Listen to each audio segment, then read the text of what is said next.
नमस्कार। देखिए, भारत का संविधान ये सिर्फ एक कानून की किताब नहीं है।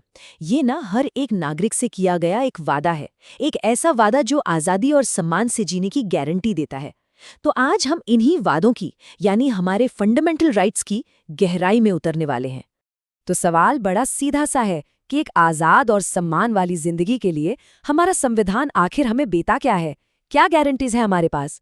चलिए आज इसी का जवाब ढूंढते हैं। तो सबसे पहले ये मौलिक अधिकार या फंडामेंटल राइट्स हैं क्या चीज़? देखिए, ये वो बेसिक राइट्स हैं जिनकी गारंटी हमारा संविधान हर नागरिक को देता है। और ये कोई सुझाव नहीं है, ये पक्की गारंटियां हैं जिन्हें कानून प्रोटेक्ट करता है। और सबसे बड़ी बात, अगर कभी भी इन अधिकारों का उल्लंघन हो तो कोई भी नागरिक सीधा कोर्ट का दरवाजा खटखटा सकता है। तो चलिए शुरू करते हैं हमारे अधिकारों के पहले और सबसे अहम पिलर से, और वो है समानता का अधिकार। समझिए, ये वो नींव है, वो फाउंडेशन है जिस पर एक फेयर सोसाइटी की पूरी इमारत टिकी होती है। अब ये समानता का अधिकार करता क्या है? ये सबके लिए एक लेवल प्लेइंग फील्ड तैयार करता है। मतलब कानून की नज़र में हर कोई बराबर है। किसी से भी उसके धर्म, जाति, लिंग या जन्म की जगह के आधार पर भेदभाव नहीं किया जा सकता। सरकारी नौकरियों में सबको बराबर का मौका मिलेगा। और इतना ही नहीं, ये छुआछूत जैसी सामाजिक बुराई को खत्म करता है और राजा महाराजा जैसी उपाधियों को भी हटाता है, ताकि समाज में कोई किसी से छोटा या बड़ा न रह जाए। अच्छा, अब आते हैं दूसरे पिलर पर। ये वो अधिकार हैं जो एक डेमोक्रेटिक लाइफ की असली पहचान है, यानी स्वतंत्रता का अधिकार।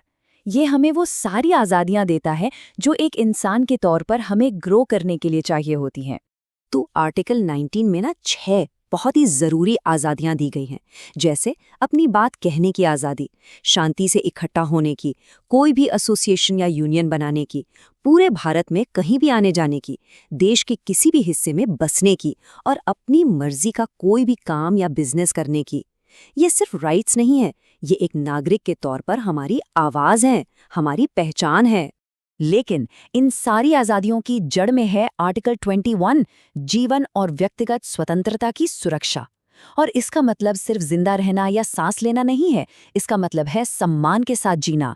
सुप्रीम कोर्ट ने तो इसकी व्याख्या को इतना बड़ा कर दिया है कि आज राइट टू प्राइवेसी यानी निजता का अधिकार भी इसी में शामिल है। अब बात करते हैं तीसरे पिलर की। ये एक ढाल की तरह है, एक मजबूत ढाल। ये है शोषण के विरुद्ध अधिकार। इसे बनाया ही इसलिए गया है ताकि इंसानी गरिमा की रक्षा हो सके और जो कमज़ोर है उन्हें बचाया जा सके। और इसे समझना बड़ा आसान है। आर्टिकल 23 साफ साफ कहता है कि इंसानों की खरीद फरोख्त और ज़बरदस्ती काम करवाना, जिसे बेगार भी कहते हैं, गैर कानूनी है। और आर्टिकल 24 ये सीधा बच्चों की सुरक्षा की बात करता है। ये 14 साल से कम उम्र के बच्चों से किसी भी खतरनाक काम में मजदूरी करवाने पर रोक लगाता है। हाँ, ये नंबर याद रखने वाला है, 14। हमारे संविधान के लिए ये सिर्फ एक संख्या नहीं, ये एक लक्ष्मण रेखा है। ये वो उम्र है जिसके नीचे किसी भी बच्चे से कोई भी खतरनाक काम नहीं करवाया जा सकता। एकदम साफ और सख्त नियम। चलिए अब आगे बढ़ते हैं चौथे पिलर की ओर, धर्म की स्वतंत्रता का अधिकार। ये हर इंसान को, हर समूह को अपने तरीके से अपने धर्म को मानने की आज़ादी देता है। और यही तो भारत की डाइवर्सिटी का, उसकी विविधता का एक बहुत ही ज़रूरी हिस्सा है। तो इसके तहत क्या क्या आता है? देखिए, हर किसी को अपना धर्म मानने और उसका प्रचार करने की पूरी आज़ादी है। धार्मिक समूह अपने इंस्टीट्यूशंस बना सकते हैं, उन्हें मैनेज कर सकते हैं। और एक बहुत अहम बात, सरकार किसी एक धर्म को बढ़ावा देने के लिए आम जनता के टैक्स का पैसा इस्तेमाल नहीं करेगी।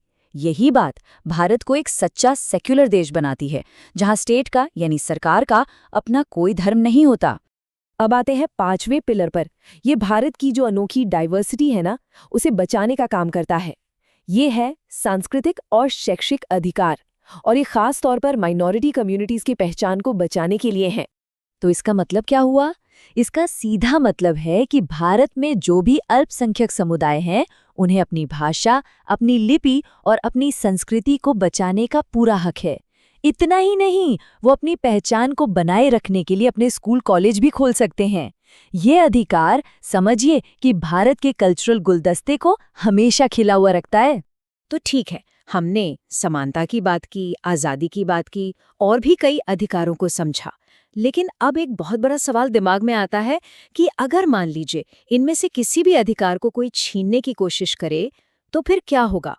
और इसका जवाब ना बहुत ही पावरफुल है।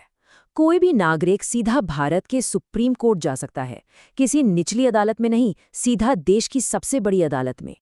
और यही बात हमें हमारे आखिरी और शायद सबसे जरूरी अधिकार तक ले आती है। ये सिर्फ एक और पिलर नहीं है, बल्कि ये वो कीस्टोन है, वो पत्थर जो पूरे ढांचे को संभाले रखता है। ये है संवैधानिक उपचार का अधिकार, आर्टिकल 32। सोचिए, हमारे संविधान के निर्माता डॉक्टर B.R. अम्बेडकर ने इस अधिकार को क्या कहा था? उन्होंने कहा था कि ये संविधान की आत्मा और उसका दिल है। इससे आप अंदाजा लगा सकते हैं कि ये कितना ज्यादा जरूरी है। इसे ना एक मास्टर की तरह समझिए, एक ऐसी चाबी जो बाकी सारे अधिकारों के तालों को खोलती है और उन्हें सिर्फ कागज पर लिखे वादों से निकालकर हकीकत में बदल देती है। अगर ये चाबी ना हो तो बाकी सारे अधिकार बस बेमानी होकर रह जाएं। तो आखिर में ये सवाल बचता है, हर नागरिक के लिए अपने अधिकारों को जानना इतना जरूरी क्यों है? वो इसलिए क्योंकि ये अधिकार सिर्फ संविधान की किताब में नहीं लिखे हैं, ये हम सबके हैं। और जिस चीज के बारे में हमें पता ही नहीं, हम उसकी रक्षा कैसे करेंगे? अपने अधिकारों को जानना ही उन्हें असल में जिंदा रखने का सबसे पहला और सबसे जरूरी कदम है।